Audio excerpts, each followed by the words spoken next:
Well, what I would like to say is that, like, if anyone's watching this who feels that they're going through a rough time in their life, well, as I see it, like, as I've experienced in my life, that sometimes when you're at the lowest point, it's just the drop before it starts climbing back up. I've noticed that, like, especially in my life, like, events can kind of follow, like, an up-down pattern. Like, things will go good, then they'll kind of go bad. Then they'll go good, and then they'll go bad. So you just need to persevere and hold out. Granted, if you're just on a quick descent, like, down to the fiery depths of the earth, then you're pretty much screwed.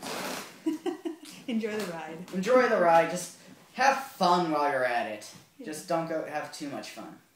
I like that. But yeah. Have a little hope. Hope is always good. But remember, hope doesn't do anything without action. Yeah. You can hope all you want, but if you don't do anything about it, you're probably not good. It's probably all for naught.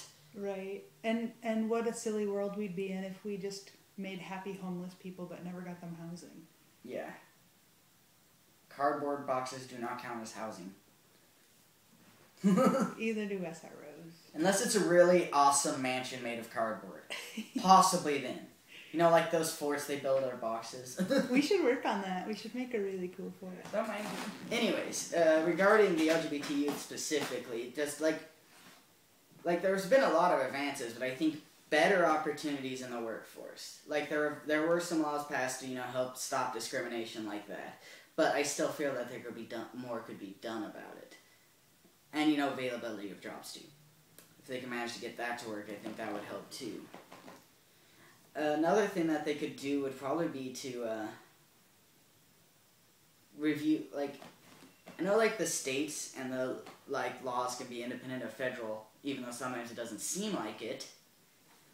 But the way I see it is there should be some sort of review of the laws regarding LGBT people, all LGBT people throughout the country. Look at all the individual state laws and review it and saying, oh, this is discriminatory. Oh, this is discriminatory. I read a story about this person in Tennessee who's trans, and I think it was Tennessee or some state in the South.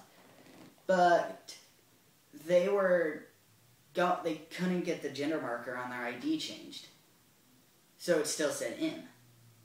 And so she figured, well, if I'm legally male here, rips off her shirt, walks around, gets arrested for indecent exposure for showing her breasts.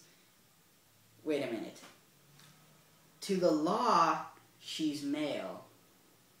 So when she does something that males can do, namely walking around without her shirt, because she has breasts, she gets arrested for crime that's specifically female when it's for that. I think they need to look at stuff like that and say, this is stupid, you're idiots. That's another thing that could be done to prevent stuff like that from happening. Make it easier to get the gender marker changed, because that's another thing that can be a big hurdle towards many things. Accessibility to being able to enter into the workforce and have, be like anyone else is a very big thing that needs to be done. Availability of housing is another big one. And I think those are the two things that need to be done, especially employment and housing. I like that.